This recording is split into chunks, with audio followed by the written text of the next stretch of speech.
The Boeing 787, sold as a Dreamliner. An all-new airplane in a once-in-a-decade, if not once-in-a-generation, achievement of human ingenuity. For airlines, it's cheap to fly. For passengers, it offers unparalleled comfort. Wow. For Boeing, it promised windfall profits. The Dreamliner is the plane of the future. But Al Jazeera discovers a dark side to the Dreamliner. Unimaginable that we could be 3 years late, have a fleet grounding, have fires on the airplane. Our investigation finds Boeing altered its own quality standards. They're shortchanging the engineering process to meet a schedule. We uncover a whistleblower fired as he fought for safety. There's no doubt there's bad repairs going out the door on the 787. We go behind closed doors onto the factory floor to reveal a world Boeing keeps secret. I want to fly one of these planes because I see the quality going down around here.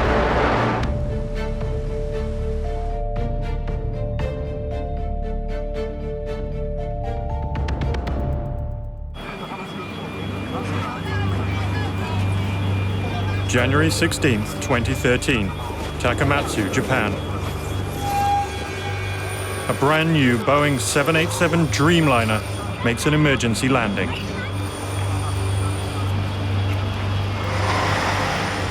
Passengers knew the plane was in trouble.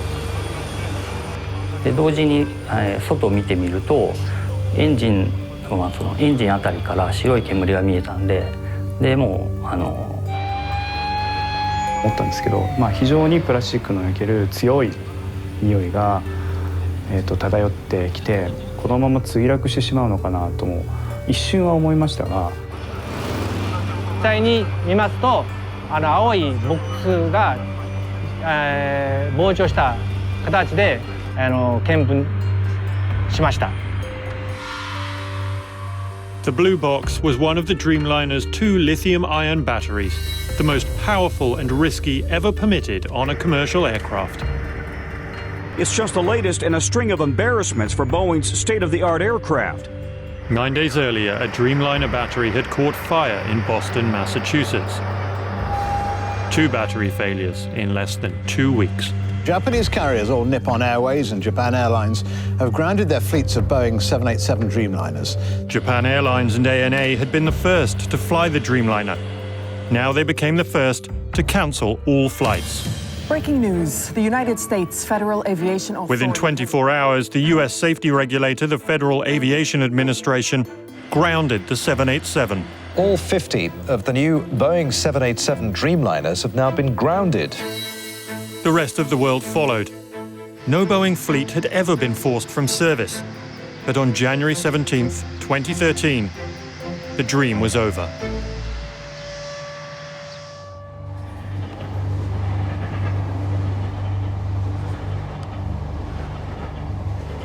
I'm Will Jordan. For a year, my team and I have been investigating the Dreamliner. It's the Boeing company's big bet on the future. A plane created to save fuel, improve comfort, and boost profits. Built in a new way, designed and manufactured by scores of companies around the globe.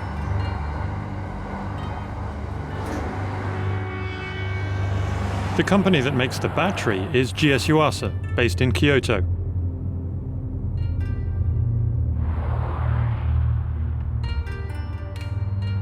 We wanted them to tell us what had gone so wrong. Hi, how are you? 会社名とか Al Jazeera. Al Jazeera. Yeah. We wonder whether you might be willing to do an interview. They refused. We have a contract with Boeing, so we can't tell any comments to you.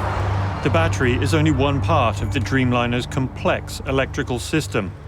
There's also a charger made at a factory thousands of kilometers away.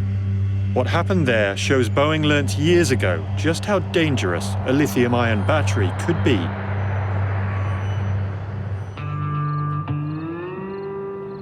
In Tucson, Arizona, we tracked down Michael Leon, an electrical technician.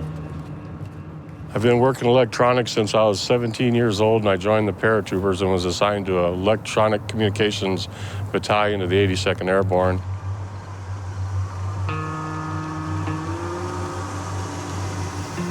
Yeah, this is the first time I've been here since 2007. It's hard to believe that this is what's left of a 3-story engineering structure. On a November morning in 2006, Leon and dozens of other workers clocked in at Securaplane, the company that makes the battery charger. And I started a pot of coffee, then I went into my lab and started working on my battery charging unit. And then it happened. And there was a very loud explosion. And all of a sudden, I was lying on the floor, and there it was, coming out the side of this battery. It was about that big. And it wasn't like fire, it looked like a jet afterburner, like jet exhaust. The prototype battery Securaplane was using to test its charger had exploded. I heard a very loud series of metallic rattling bangs. There kind of a shh, and just this jet of steam. The fire was literally rolling up the walls around me, and on the ceiling. I could just see it eating up all around me. I know that if that happened on board an aircraft, there would be no chance of survival.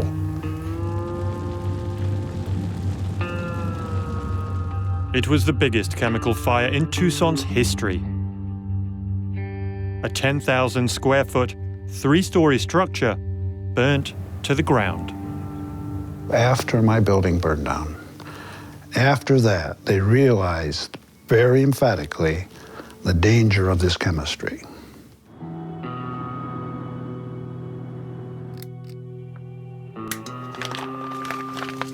Richard Luxo knows well the chemistry of the Dreamliner battery. Boeing chose the most powerful there is, but also the most volatile. They went to lithium cobalt, which is way up here as far as danger. Luxo stepped down as Securaplane president just before the fire. He started a new company to make lithium-ion batteries for business jets. Luxo was a true believer in the technology. Then he began testing. 2 3.3 amp hour series battery pack bullet test.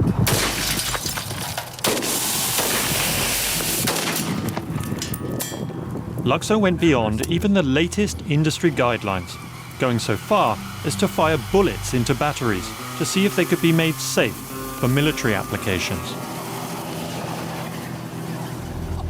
Yeah, you can run the test that you feel that you need to meet the requirements to be safe, but you also need to have a conscience that's going to tell you, I want to do the extreme.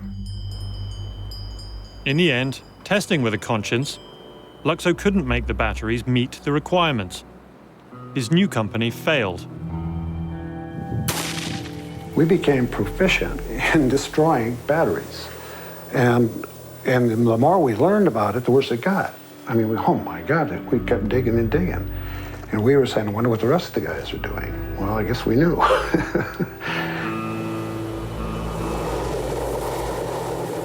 By the rest of the guys, he means Boeing.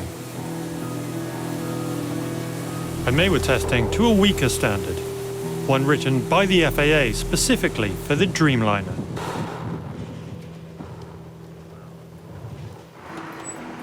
It's the FAA's job to regulate air safety. But when it comes to building airplanes, the FAA delegates oversight almost completely to the aircraft manufacturers. When it comes to the battery and beyond, Boeing largely polices itself. The batteries passed Boeing's tests. In line with the FAA rules, Boeing said the 787 batteries would virtually never catch fire on board an aircraft. Then they failed twice in just 9 days. Boeing has not uncovered the root cause of the failures. It found a workaround, a strong steel case, more insulation, and an exhaust for noxious fumes. Any fire will be impossible because there's not enough oxygen to support combustion. But several leading scientists have their doubts. I don't think it's a sufficient fix. Even inside that steel box with all of its fortifications, all the elements are still there for fire. Despite not knowing the root cause, America's safety regulator, the FAA, was satisfied. And in April 2013, the Dreamliner was back. But this story goes far beyond a burning battery. It begins at Boeing itself. This is it, the first American commercial jet capable of economical transatlantic service, the Boeing 707 Jet Clipper. Since its creation in Seattle nearly a century ago, Boeing had developed a reputation as a world-class engineering company. But in 1997, Boeing changed. It merged with competitor McDonnell Douglas. Two companies with two very different business models. The merger was all about transforming our successful culture and business model into the same business model that McDonnell Douglas had used unsuccessfully. You basically shortchange engineering, you stop doing aggressive new product developments, you run the business for cash.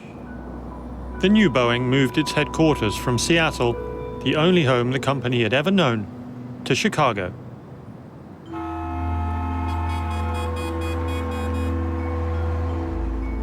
It began slashing investment in research in order to cut costs and maximize Wall Street returns.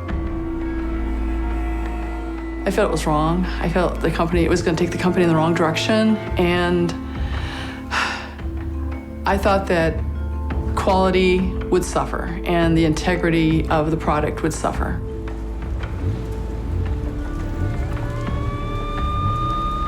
I feel that legacy and that history and that competence has been hijacked by a bunch of corporate thugs. By 2003, it was time to launch a new plane. But Boeing's new board was reluctant to invest the billions needed.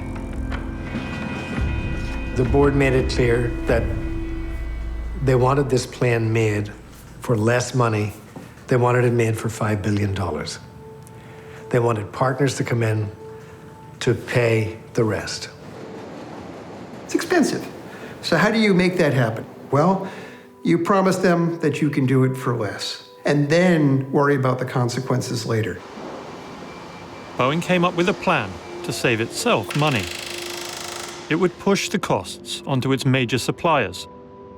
Boeing would call them partners, and they would design and pay for the parts they built.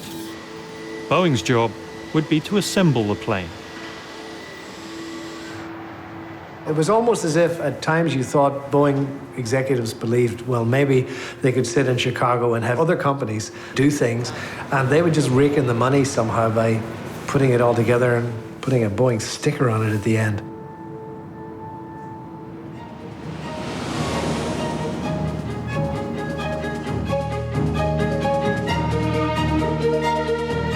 Right on schedule, Boeing rolled out the Dreamliner on Sunday, July the 8th, 2007. 787. The airlines with us today have made a big commitment to Boeing and to this airplane. So far, they have ordered 677 of them. I think in a lot of ways, July 8, 2007 was one of the more magical moments I've seen in the industry. Watching us live around the world, broadcasting, I'm told, in 45 countries in 9 languages for the premiere of this very exciting new Boeing 787 Dreamliner. We were all inside the factory with artificial lighting, big stage, Tom Brokaw, huge screens. Then they opened the doors of this giant assembly bay, and in rolls this beautiful, beautiful aircraft. And there it is sitting in the sun, and we all stream outside and we all touch it. And none of us noticed. And I'm reassured by all the executives involved that it's going to fly within 2 months. 1, 2, 3. What I realized walking around it is that you could, look up in the wheel well and you could see daylight.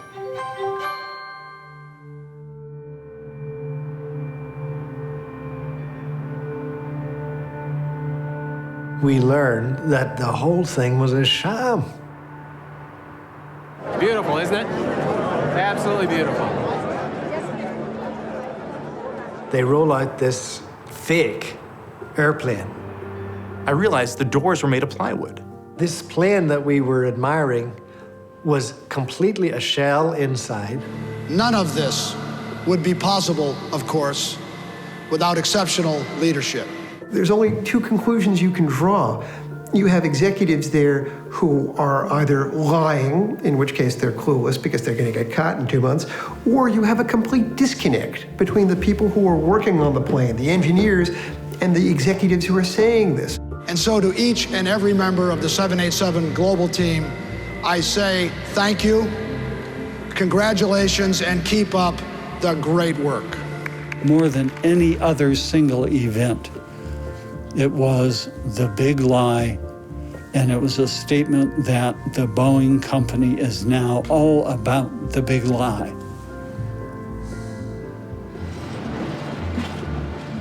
The day after the rollout, Wall Street pushed Boeing's stock to a 10-year high. But it was all about to unravel, as revealed in Boeing's investor calls.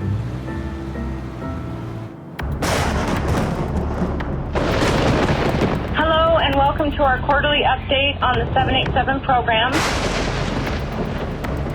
September 2007, Boeing announces its first delay. It's not a failure how the airplane goes together. It's just a really complicated puzzle. October 2007, the 3-month delay becomes 6 months. We wish we didn't have to do this. New kinds of innovation present challenges, and we're doing our best to meet them.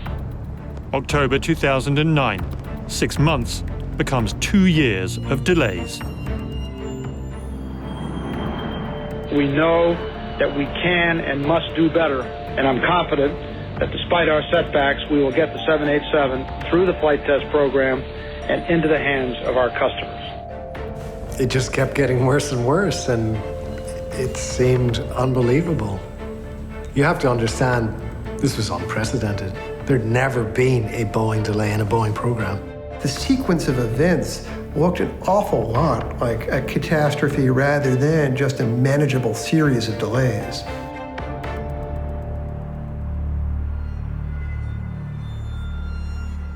The Dreamliner business strategy was backfiring. Designed to save so much money, it was costing Boeing billions. The outsourcing plan failed very badly. All these different suppliers who were going to build these major sections couldn't actually do it.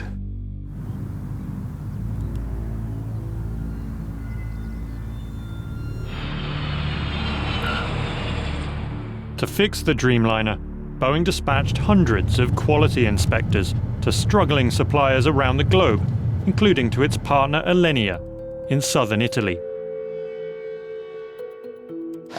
We are just working through the final part of the process. Alenia would take on the task of constructing the body of the plane, not with aluminium panels, but with composite plastic barrels. The main objective, to lose weight, saving fuel and making the 787 cheaper to run. But no one had ever made anything like this before. Not Boeing, and especially not Alenia. There is nothing comparable with that on the market. There's nothing built like this. Boeing's quality inspectors have one overriding priority: to make sure the job is done correctly. In 2009, when inspectors found flaws in parts made in this Alenia plant, they ordered work to stop. A year later, in Alenia's other factory, they again found serious problems, and again they ordered work to stop. But this time, managers overruled the quality inspectors. This internal Boeing document from 2010 reveals executives ordered Alenia to continue with fabrication without delay. We followed at that time the procedure to stop, but with the help of Boeing specialists at the time, while we were in a disapproved condition, they took responsibility for approving the quality, and we will continue to work and engineer at the time the product. In this separate memo obtained by Al Jazeera, Boeing states that schedule may require deviations to the preferred quality process. We received the memos from an engineer who, like many we spoke with, was afraid to appear on camera, so he answered my questions by email.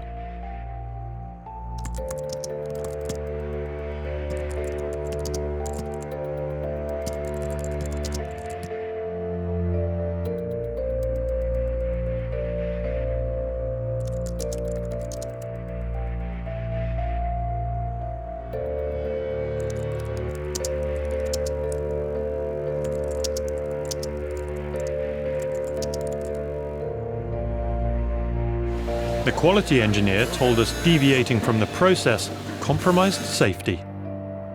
Alenia and Boeing said it did not. 6, 7, 8, 9, 10.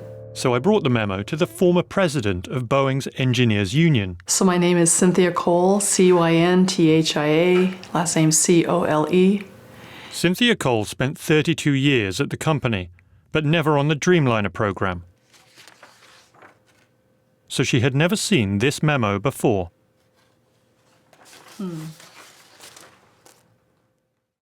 Wow. The program schedule may require deviation to the preferred process. See, that one sentence right there, that one fragment of the sentence, you know, you don't change your quality process for schedule. You make quality happen in the schedule. They're shortchanging the engineering process to meet a schedule. And they're not even allowing quality control to do their job. And they're telling them this is how it's going to be. I don't see how these people who write these things and agree to these things, you know, on the signatures down here, how they sleep at night. I just don't get it. You know, how can you do that? As an engineer, I find that reprehensible. How does that make you feel as a flyer? Oh, yeah, I'm not flying on a 787. That just makes, you know, because I've been kind of avoiding flying on a 787, and seeing this, I would definitely avoid flying on a 787.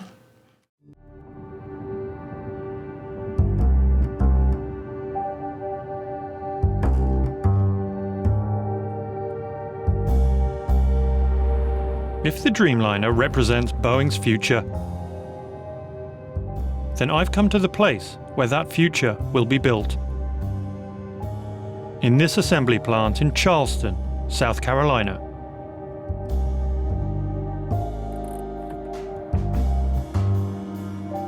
I've been called to a meeting with a man who works inside the plant.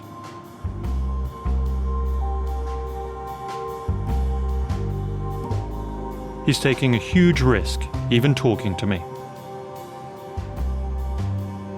It's been eating me alive to know what I know, and to have no avenue, no venue to say anything. At his request, we used a different voice. 300 souls on the plane.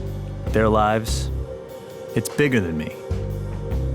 We had seen reports of bad workmanship in the plant, but the man claimed the problems go far deeper.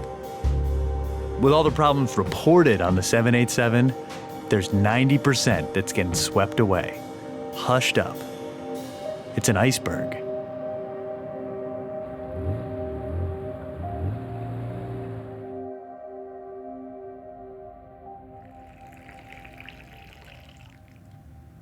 The people that actually work on it are the biggest problem. There is an uneducated, underskilled, and uncaring staff that are building these planes, and I'm not the only one that feels that way. And he was prepared to prove it, wearing a camera inside the plant to record what some workers said about the Dreamliner.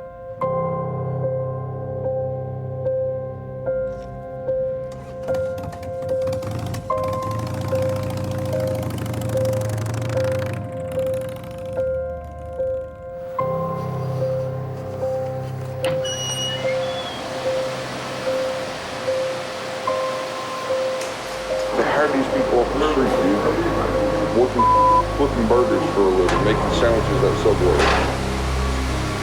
You can't have somebody from McDonald's do heart surgery. That's trusting someone with your life. That's what we're doing here. The thing about it is they don't realize the seriousness of putting something together and putting it together right, because it breaks. It can't come over the curve. It's going to come down.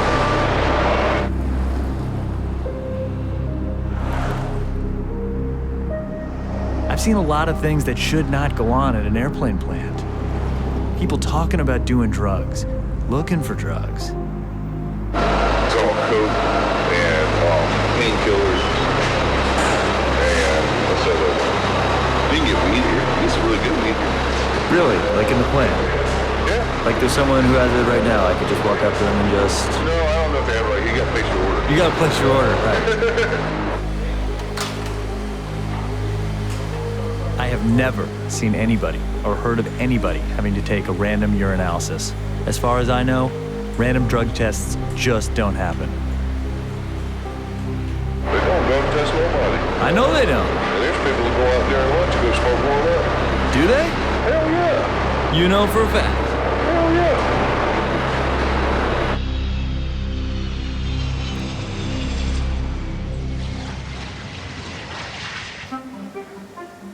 When Boeing first announced the 787 back in 2003, nobody ever dreamt it would have been assembled anywhere but Washington State. The one place Boeing had always made its commercial aircraft. But new Boeing was playing by new rules, so it did something it had never done before. Auctioned off final assembly to the highest bidder. They were going to hold a competition for it. A state against state, nationwide competition where to build this plane. I ran to my editor after I put the phone down. I think it was 5 o'clock. And I said, well, you're not going to believe this. They're not necessarily going to build it here. Washington State won, but only by giving Boeing what was then a record $3 billion in tax breaks.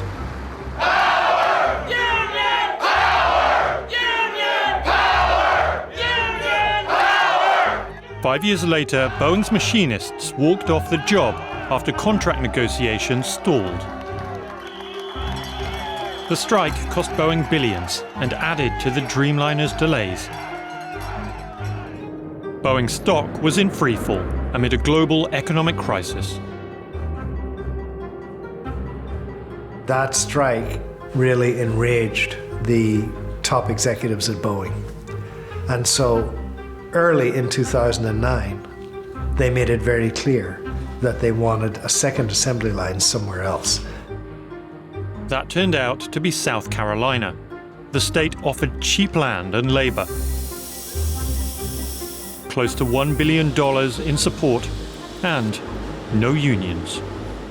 The decision to build the second 787 assembly line in Charleston, South Carolina, was made because of the strike in 2008. They wanted to do it there because they wanted to weaken the union. And they did. Kind of has a shameless feel to it, right? It's very manipulative and not very hometown. It's not the way you treat your people in your community, unless they're not in your community, and unless you see them as a source of gains to be extracted. But for Boeing, leaving behind a world-class union workforce for the greener pastures of a non-union Charleston would come at a price. Work in the plant is significantly behind schedule and plagued by production errors.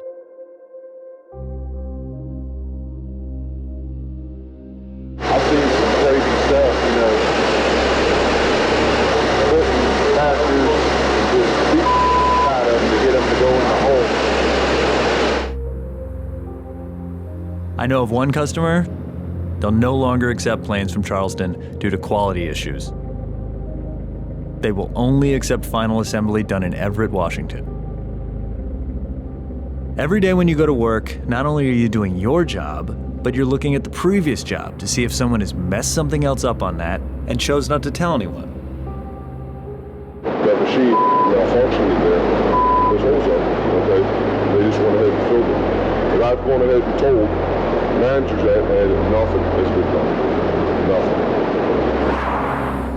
Nothing. To be sure everything is done correctly and the plane is safe, Boeing has quality assurance inspectors painstakingly check every step of the work.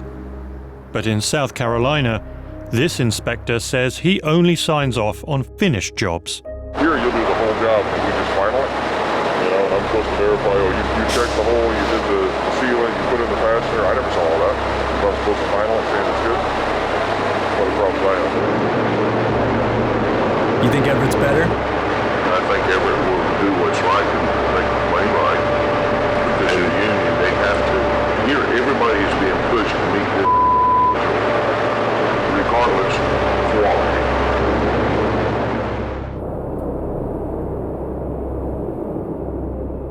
Which do you think is the priority then, schedule or quality? Schedule.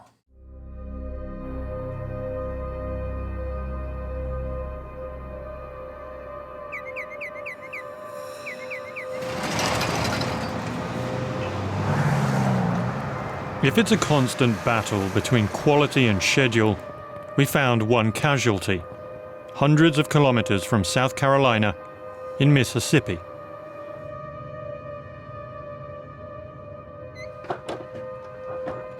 My name is John Woods. I'm an aerospace engineer. Worked for General Electric, Lockheed, Boeing. John Woods spent a career in the highly specialized field of aerospace composites. Boeing hired Woods, knowing he had qualified psychiatric conditions. Attention deficit disorder, obsessive-compulsive disorder, and mild depression. His job was to write instructions on how to repair parts damaged during the manufacturing process. It's my job to make sure that that aircraft is safe. Woods says when he tried to enforce quality standards in the South Carolina plant, he was berated by his bosses.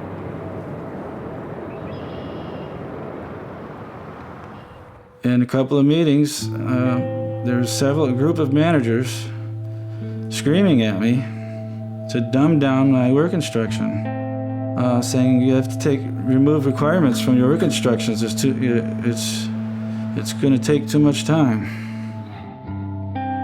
Woods says he witnessed damaged parts being ignored, papered over, and hidden from view. There's no doubt there's bad repairs going out the door on the 787 aircraft. I am worried that sooner or later there's going to be a structural failure on the fuselage.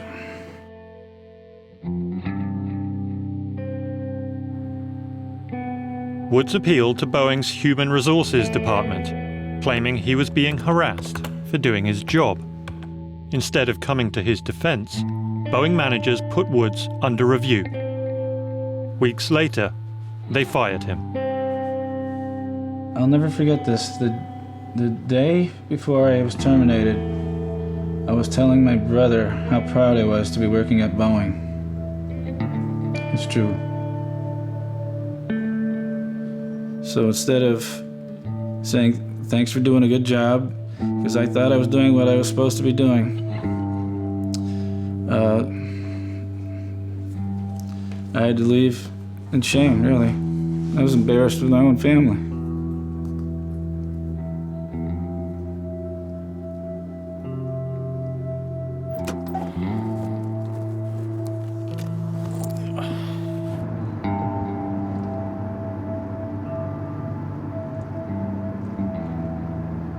He still had not lost faith in the system. He turned to the FAA, filing a whistleblower complaint. The document alleged 7 serious violations in the South Carolina plant.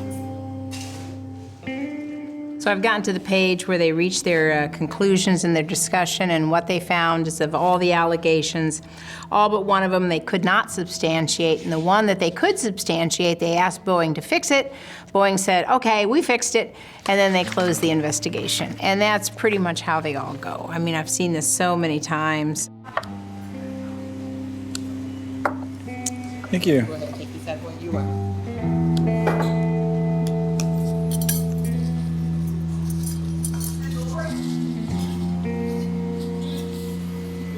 I always tell people when they call me up with information and they say, well, I have all this information about this dangerous situation. Should I blow the whistle? And I said, well, not unless you have a private trust fund or another job to go to, because you'll have a problem earning a living.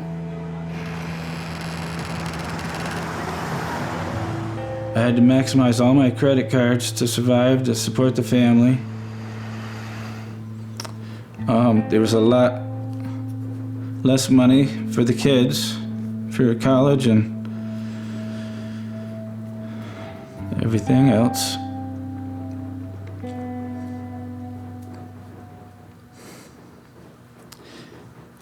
And it shouldn't be this hard to do the right thing.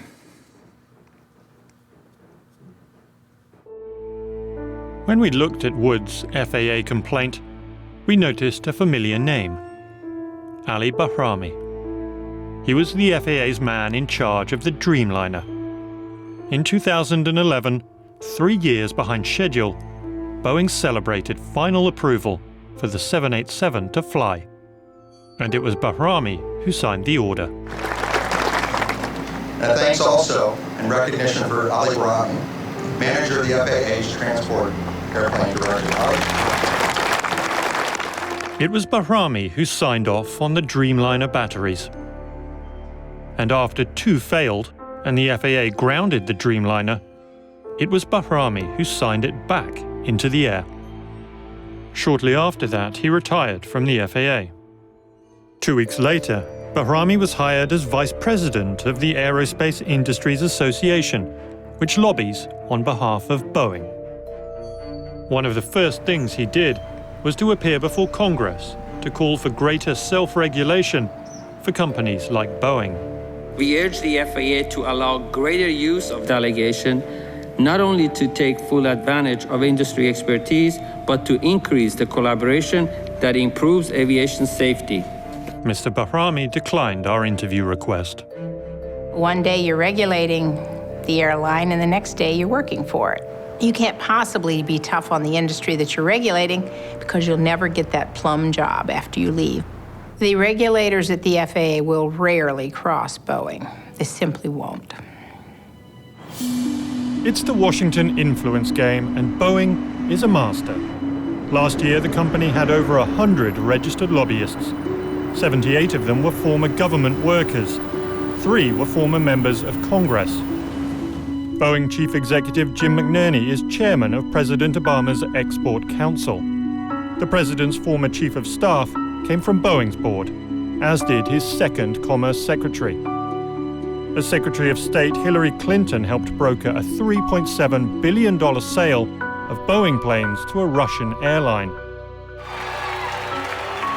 Even President Obama boasts that he works for Boeing. So I tease Jay every time I see him. I said, I deserve a gold watch because I'm selling your stuff all the time. Jay is Jim McNerney. It's clear what Boeing gets from the US government. What's not so clear is what it gives back. Boeing paid no taxes in 2013, no federal income taxes. That's not a unique year. Over the last 12 years, they claimed over $1.6 billion in federal tax refunds, even though they reported $43 billion in U.S.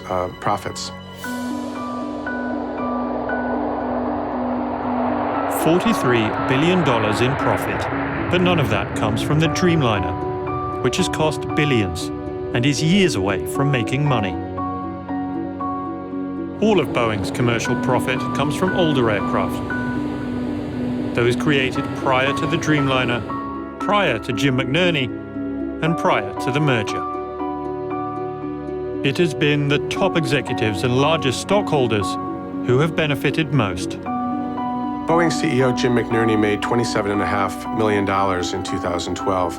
That was enough to pay the salaries of the President of the United States, the Vice President, the 15 Cabinet Secretaries, the 9 Supreme Court Justices, the 7 Joint Chiefs of Staff, and all 100 U.S. Senators. McNerney is set to retire with a pension of close to $250,000 a month. Just before Christmas 2013, Boeing demanded pension cuts from its union machinists. For Jim McNerney to be earning a pension at approximately $250,000 per month and think that it's okay for him to take my $2,200 a month pension is outrageous. It's absolutely outrageous. Back in South Carolina, our unauthorized tour with Boeing's new workforce is coming to a close. There's only one question left to ask. Would you fly in one? No. You won't fly in one. Would you fly in one of these planes? Would you fly in one of these Probably not. Would you fly in one of these? Yeah, it's sketchy. Sketchy? Yeah, I probably would, but I'm half a death wish, dude.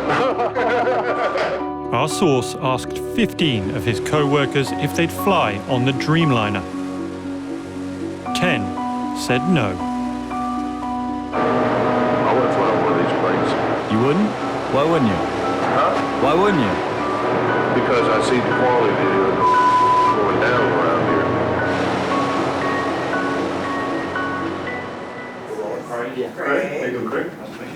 Hi, Mr. Loftus, Will Jordan. I'm sorry, Will? Will Jordan. Workers who fear to fly the plane they build. Quality process apparently loosened to speed up schedule.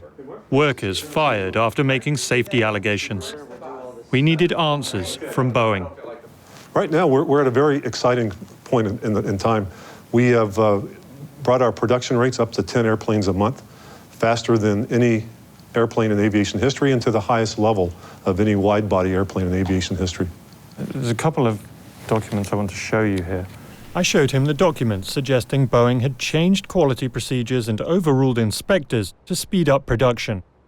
Mr. Loftus was not manager of the 787 program in 2010 when the memos were written. Okay, I'm not familiar with this document. But Former Boeing engineers have told us that these represent Boeing essentially putting schedule ahead of quality, shortchanging the engineering process to meet a schedule. Is that something you recognize? the number one focus that we have at Boeing is ensuring that the continued safe airworthiness of an airplane, the integrity of the airplane, and the quality of the airplane going out. We've also heard directly from workers inside your South Carolina plant. They paint a grim picture, really, of things there. They say the workforce isn't up to the job. I'm extremely confident in the quality of the workforce in Boeing, South Carolina. The Boeing workers at South Carolina don't share that confidence. Here's what some of them said. Guys, I'm going to just call up hold here for a second. Can you turn the camera off for a second? Why would we need to turn the camera off? What's the problem? And then Boeing's communications director stopped the interview. So who are these employees that you're speaking to in South Carolina that are making these points? Obviously I can't tell you who the employees are, but they are Boeing workers who assemble the planes that you build. Well, I'm not sure it's appropriate here and now. Well, I'm assuming the buck stops with the Boeing commercial airplanes management, and so the most senior managers are the ones to answer this. We're here with the head of the 787 program, and we have these things that you need to hear and you need to provide a response to. We have not had a chance to review this or craft a proper response. Larry, you're tired. Larry, would you like to step out for a second? Okay.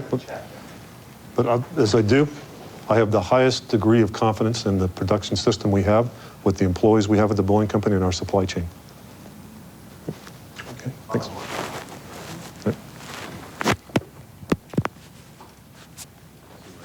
Boeing answered our questions in writing, denying it compromises safety or quality. It said our interview was hostile, unprofessional, and in the worst traditions of tabloid-style television news. The company said it was confident that its battery fix prevents failures. Boeing says it uses one common FAA-approved quality system for the 787 in Everett and Charleston. Boeing noted its memo stated it did not signify authorization to ship parts that don't meet quality requirements. Boeing said it drug tests in line with company policy and applicable law. The company denies any customer has said they will only take planes from Everett. As for John Woods, Boeing says his safety claims have no merit.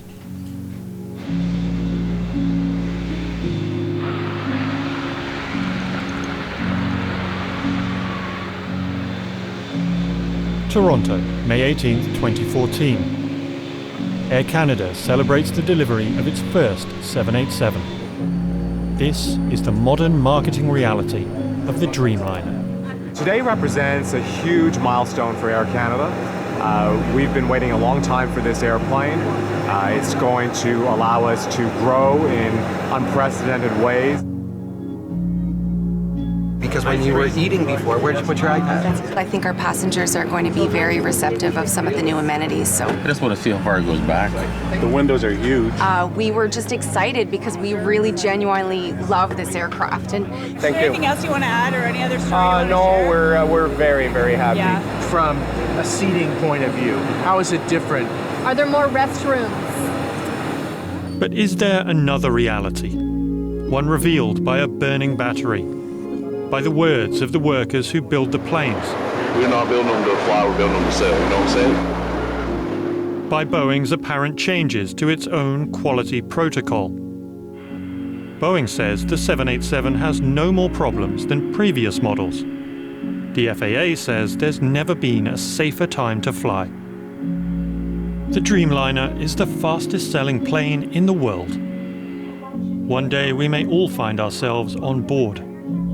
When we do, we will trust Boeing has put quality first. We will trust the regulators have been rigorous.